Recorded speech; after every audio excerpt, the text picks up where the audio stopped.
पुन्हा आता त्या ठिकाणी चूल पेटवायला लागते का अशी परिस्थिती महाराष्ट्रातल्या जनतेसमोर या ठिकाणी आलेली आहे। गैस के माध्यम से शुरुआत हुई है, अगले दिनों में पेट्रोल के माध्यम से भी इसका परिणाम लोगों को भुगतना पड़ेगा। This is utter failure of governance. आणि विजेचे दर इकडे एवढे वाढलेले आहेत की त्या ठिकाणी इलेक्ट्रिक शेगडी सुद्धा वापरणं असह्य होणार आहे मध्यमवर्गीयांना, अशी अवस्था होती। त्याचे परिणाम या महाराष्ट्रातल्या मध्यमवर्गीयांना या ठिकाणी सहन करावे लागतात। सरकारला देखील कल्पना आहे की अवस्था वाईट आहे आणि महाराष्ट्रातल्या जनतेचं सत्य दाखवणं याचा अर्थ चुकीच्या बातम्या दाखवणं असं होत नाही। गॅसचा तुटवडा मोठ्या प्रमाणात आपल्याला सध्याला जाणवतो आहे। मुंबईमध्ये जवळपास 20% हॉटेल्स बंद झालेले आहेत। 3 दिवस अशीच परिस्थिती राहिली तर 50% हॉटेल हे मुंबईतले बंद होतील। मला वाटतं केंद्र शासनानं कमर्शियल गॅसवर निर्बंध आणलेले आहेत आणि अनेक राज्यामध्ये परराष्ट्र धोरण किती चुकीचं आहे याचा फटका आता सामान्य माणसाला बसतोय।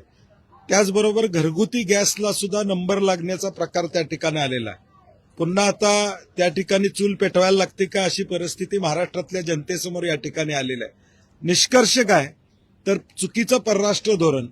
केंद्रीय मंत्री 1-2 महिन्यापूर्वी सांगतात आमच्याकडे 74% साठा आहे, परत 15 दिवसानं गोलपोस्ट बदलतात, म्हणतात आमच्याकडे 24% साठा त्या ठिकाणी, आणि आता ऑइल कंपन्यांना प्रोडक्शन वाढवायला सांगितले।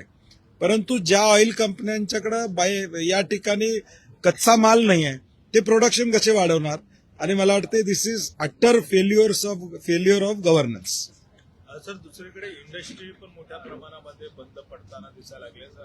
संभाजीनगर वगैरे या ठिकाणी ज्या काही स्टील इंडस्ट्री आहे त्याला एक मोठा फटका पडताना पाहायला मिळाला। नाही, एकूणच या सगळ्या युद्धामुळं एकूणच भारताच्या अर्थकारणावर परिणाम होतोय, महाराष्ट्रातल्या विशेष करून उद्योगांच्यावर परिणाम होतोय। आता हॉटेलची सुरुवात त्या ठिकाणी झालेली आहे। या हॉटेलमध्ये फक्त जेवणारे अवलंबून आहेत का? या हॉटेलमध्ये लाखो कोट्यावधी कामगार या हॉटेलमध्ये आहेत, ज्यांची उपजीविकता या हॉटेलच्या व्यवसायातून या ठिकाणी होते।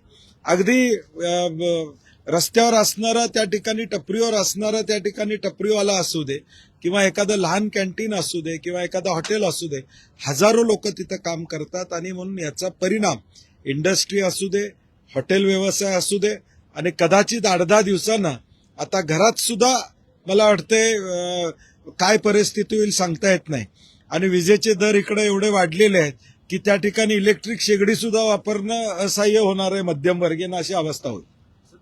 यामुळे कुठेतरी महागाईचा भडका आहे तो पुन्हा एकदा होईल असं वाटतंय? नाही, 100% त्याचा परिणाम शेवटी एखादा क्रायसिस आणि गॅस, पेट्रोल, पाणी या ज्या सुविधा आहेत यात ज्या वेळी प्रॉब्लेम येतो त्यावेळी महागाईचा एक वेगळा पद्धतीनं फटका हा सामान्य जनतेला या ठिकाणी बसेल आणि पुढच्या 8-10 दिवसात त्याचे परिणाम या महाराष्ट्रातल्या मध्यमवर्गीयांना या ठिकाणी सहन करावे लागतील।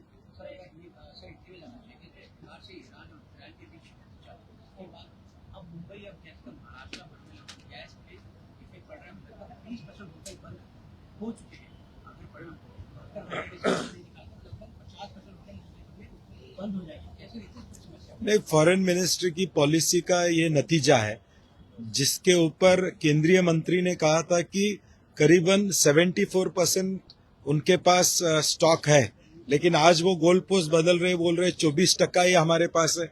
आज ये निर्बंध लगा रहे गैस के ऊपर, जिसका परिणाम होटल के ऊपर तो होगा ही होगा, लेकिन उसके साथ ही लाखों लोग जो इस पे नौकरी के माध्यम से निर्भर है उनके ऊपर इसका परिणाम होगा। इंडस्ट्री में जहां जहां भी गैस का उपयोग किया जाता है वहां पे उसका परिणाम या टिका दिखाई जाएगा। और इसका एक आप देखेंगे तो जो परराष्ट्र धोरण जो है, परराष्ट्र नीति है, वो नीति अभी बिल्कुल फेल हो चुकी है। इसका परिणाम अभी लोगों के ऊपर गैस के माध्यम से शुरुआत हुई है, अगले दिनों में पेट्रोल के माध्यम से भी इसका परिणाम लोगों को भुगतना पड़ेगा। नहीं, वो तो फेल हो चुकी है, ये सभी लोग जानते हैं। क्योंकि अगर नीति सही होती तो इसका परिणाम लोगों तक नहीं होता, लोगों के किसी पे नहीं होता। इसका परिणाम हो रहा है। आज कमर्शियल गैस के लिए बंदी आ रही है, अभी घर में जो गैस यूज करने वाले उसके लिए भी ये नंबर लगने वाले, तो इसका परिणाम निश्चित स्वरूप से हो रहा है. मुख्यमंत्र्यांकडनं मागील 2 दिवसात महंगाई के कहीं ना कहीं साफ असर दिखाई दे रही है. महंगाई वैसी जिस प्रकार की हो रहा है, महंगाई के साफ असर नहीं, वही मैंने कहा कि जब भी ऐसे गैस हो, पेट्रोल हो, क्योंकि पेट्रोल और डीजल आप देखेंगे तो कमर्शियल व्हीकल इसका उपयोग करते हैं. जब कमर्शियल व्हीकल रास्ते पे आते हैं और इसका उपयोग करते हैं तो अल्टीमेटली वो डीजल या पेट्रोल महंगा हो जाएगा, तो महंगाई भी बढ़ेगी, क्योंकि जो गुड्स जाते हैं उस कमर्शियल व्हीकल से उसका भाव बढ़ने वाला है. तो अल्टीमेटली इसका परिणाम सभी जगह होने वाला है. गैस का भी परिणाम लोगों के ऊपर होने वाला है. ऑलरेडी गैस 60 रुपए बढ़ा चुकी है सरकार, तो इसका परिणाम महंगाई पे हो चुका है. मुख्यमंत्री नहीं, अभी हम ये रेस करेंगे, आज देखेंगे. मुख्यमंत्र्यांकडनं मागील 2 दिवसात जर का पाहायचं तर मुख्यमंत्री म्हणत आहेत की परिस्थिती आटोक्यात आहे, काही अडचण नाही आहे.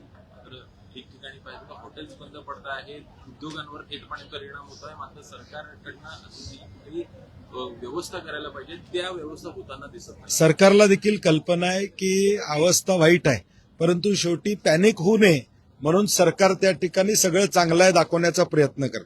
परंतु ग्राउंडवर परिस्थिती काय आहे? ग्राउंडवर परिस्थिती लोकांना कळते ना. आज हॉटेल्स, रेस्टॉरंट बंद व्हायला लागलेले आहेत, त्याच्यावरून ग्राउंडवरची परिस्थिती या ठिकाणी वाईट आहे हे निश्चितपणे लक्षात येते. मला वाटतंय आज सभागृहामध्ये किमान त्याबद्दल सरकारनं भूमिका जाहीर करावी की कुठल्याही परिस्थितीत गॅसचा तुटवडा या ठिकाणी कमी पडणार नाही हे आश्वासित करावं. नाहीतर उद्या परत त्या ठिकाणी अनेक लोकांना त्या अडचणीला सामोरं जावं लागत असेल तर किमान दिलासा सरकारनं द्यावा अशी आमची अपेक्षा असते. तुम्ही आवाज या संदर्भात सभा 100% सभागृहात आम्ही हा प्रश्न